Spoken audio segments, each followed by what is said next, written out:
Arabona, Roh Kudus, jaminanku.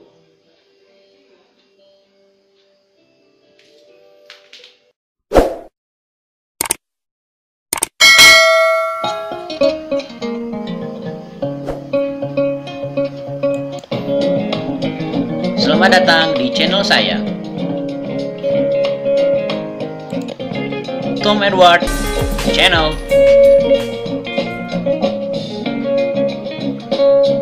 Silakan di like, subscribe, komen, and share ke teman-teman kalian ya. Semoga video ini bermanfaat bagi teman-teman sekalian. Selamat mendengarkan.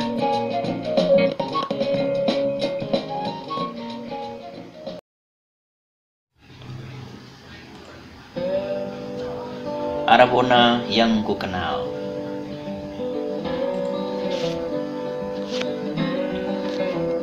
Roh Kudus, jaminanku.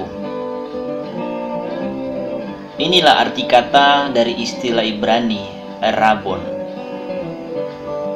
Terambil dari 2 Korintus 5 ayat 5 yang menjadi moto Sekolah Tinggi Teologi Arabona atau singkatnya STTA. Tempat di mana saya kuliah sekarang dan sudah tamat. Saya mengenal dan mulai kuliah di STTA ini sejak tahun 2012. Sesuai dengan moto dan visi misi sekolah ini, yaitu menuntaskan amanat agung Tuhan Yesus dengan mempersiapkan hamba-hamba Tuhan yang misioner dan memiliki karakter hamba. Oleh karena itu, sudah ada beberapa orang yang melayani sebagai misionaris di luar negeri maupun di dalam negeri. Arabona yang kukenal ini lebih dikenal karena misi luar negerinya. Tidaklah heran Arabona lebih dikenal dengan misi luar negerinya, walaupun mahasiswanya sedikit. Sebab letak kampus di STT berada di tengah-tengah kota wisata yang identik dengan nuansa elit, yang dikelilingi oleh beberapa benua atau dengan kata lain komplek perumahan elit, yaitu Asia, Amerika, Australia, dan Eropa. Posisinya terletak di tengah-tengah kota wisata, yaitu sentra Eropa. Posisi kampus ini bagi saya sangat unik, strategis, dan bergengsi tentunya. Walaupun nama-nama perumahan diadopsi dari nama negara atau bahkan benua. Selain menjadi pusat perhatian, juga memberikan semangat atau dorongan bagi STT ini untuk melihat sekelilingnya dan akhirnya terbeban untuk melayani dan menyelamatkan orang-orang yang belum mengenal dan mengakui Yesus sebagai Tuhan dan Juru Selamat. Itulah misi. Di STT ini banyak hal yang saya alami dan syukuri. Tentunya tentang karya Tuhan, khususnya selama 5 tahun saya belajar, menambah ilmu dan pengalaman, baik itu dari segi akademik, kerohanian, mentalitas, etika, dan kepemimpinan, serta pergaulan dengan mahasiswa antar budaya.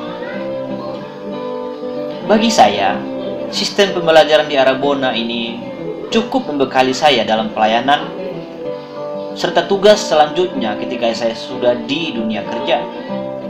Singkatnya, pelayanan masyarakat.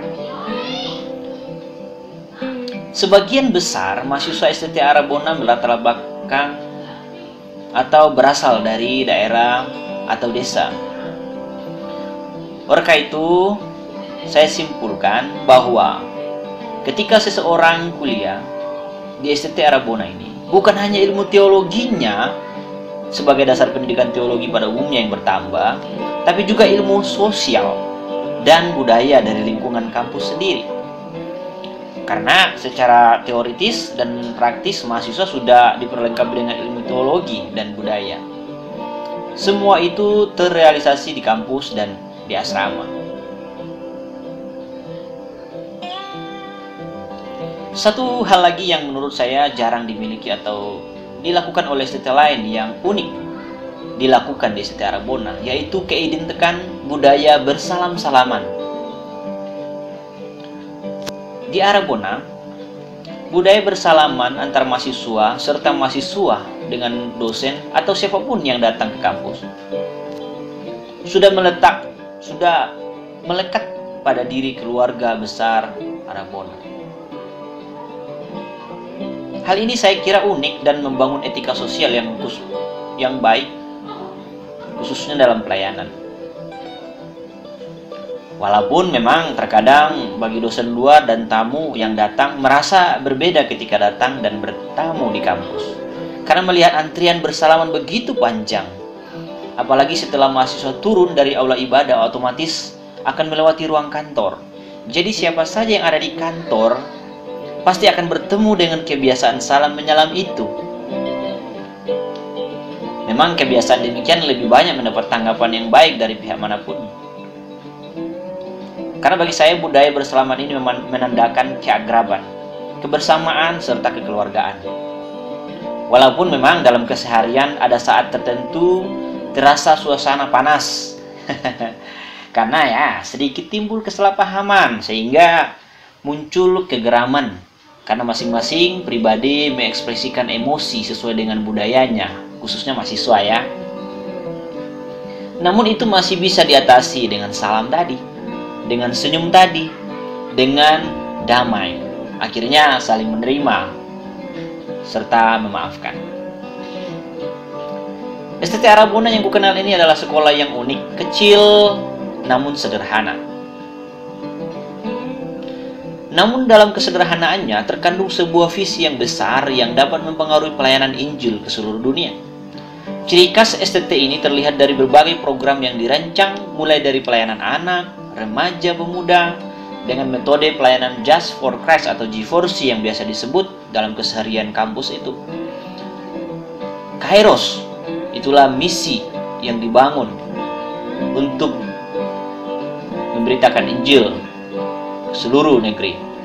Dan pelayanan misi lainnya, serta kerap kali menjalin kemitraan dengan lembaga misi dalam negeri. Ditambah lagi program kerja senat mahasiswa, mulai dari kegiatan ekstrakurikulernya, persekutuan doa misi yang sering dilakukan dalam 2 bulan atau 3 bulan sekali, serta hal-hal lain yang dilakukan secara praktis oleh mahasiswa dengan kreativitasnya. Program di STTA ini lebih bernuansa misi. Jadi pelayanan misi yang digeluti ini berawal dari amanat agung Tuhan Yesus dalam Matius 28 ayat 19-20 dan Kisah Para Rasul 1 ayat 8 tentang perintah langsung dari Tuhan Yesus kepada murid-muridnya. Dari beberapa STT di Indonesia, STT Arbona adalah salah satu sekolah yang unik, sederhana, misioner, dan menjadi pilihan yang dapat memberikan motivasi bagi hamba-hamba Tuhan yang mau dan siap melayani serta memuliakan Tuhan. Saya berharap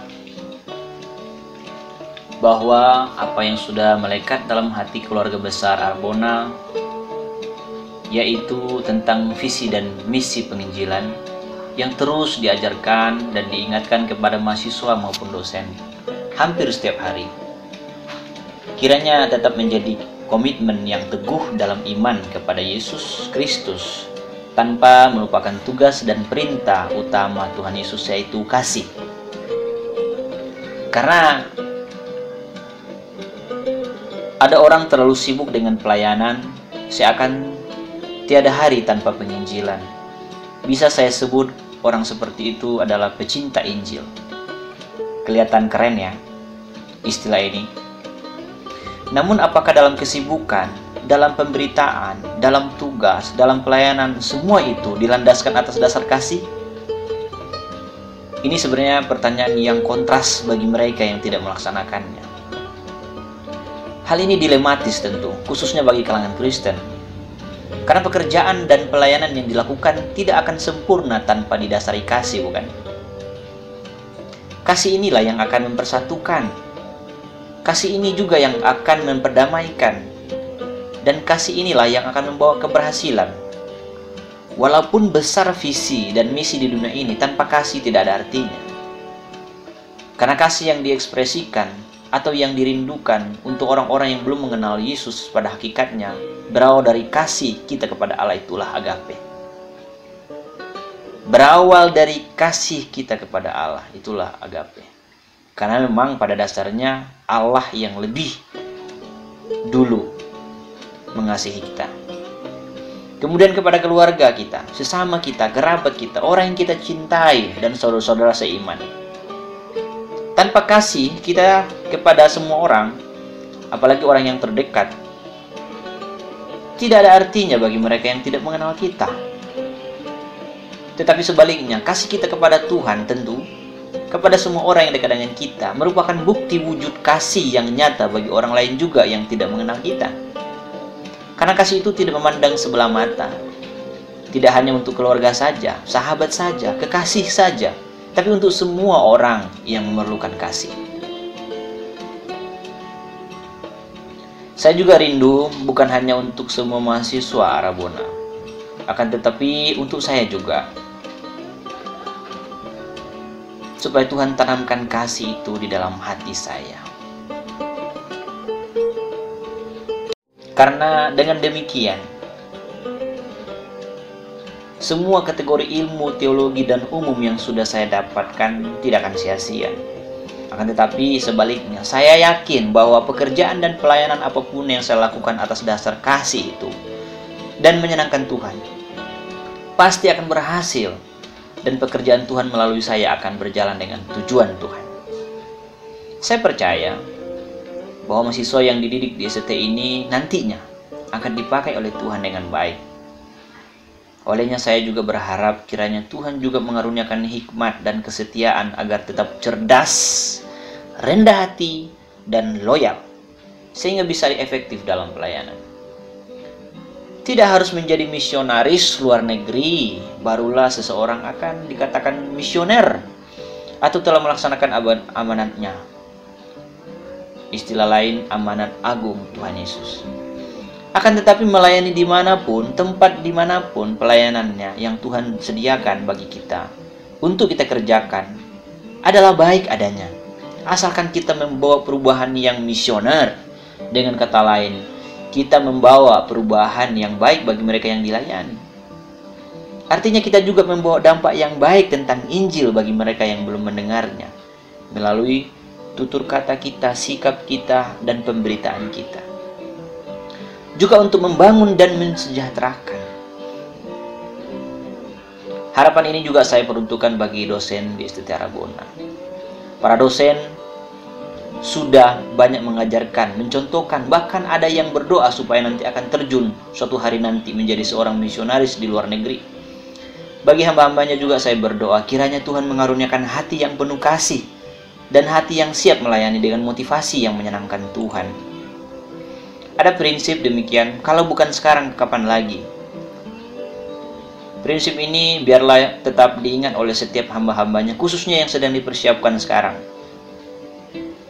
Satu lagi kalimat yang sering saya dengar dalam penginjilan, bahwa ladang-ladang sudah menguning siap untuk dituai. Yohanes 4 ayat 35. Akan tetapi tuaian memang banyak, tapi pekerja sedikit. Lukas 10 ayat 2. Hal ini menandakan bahwa betapa pentingnya penuai atau penginjil itu demi penuntasan amanat agung Tuhan Yesus, khususnya bagi mereka yang belum diselamatkan. Sebab tidak akan ada kesudahan dari segala yang diciptakan atau akhir zaman sebelum Injil Kerajaan Allah diberitakan ke seluruh bangsa. Visi ini menuntut semua orang percaya untuk terlibat di dalamnya. Untuk itulah STT-nya hadir. Itulah alasan mengapa STT Rabona hadir dan melayani.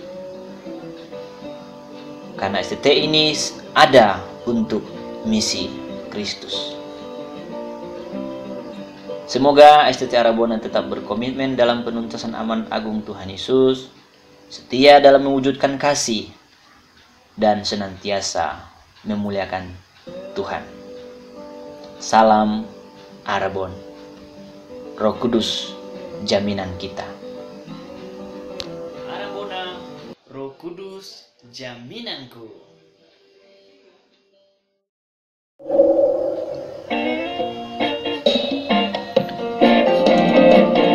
lupa like, subscribe, comment, and share ke teman-teman kalian ya. Sampai jumpa lagi.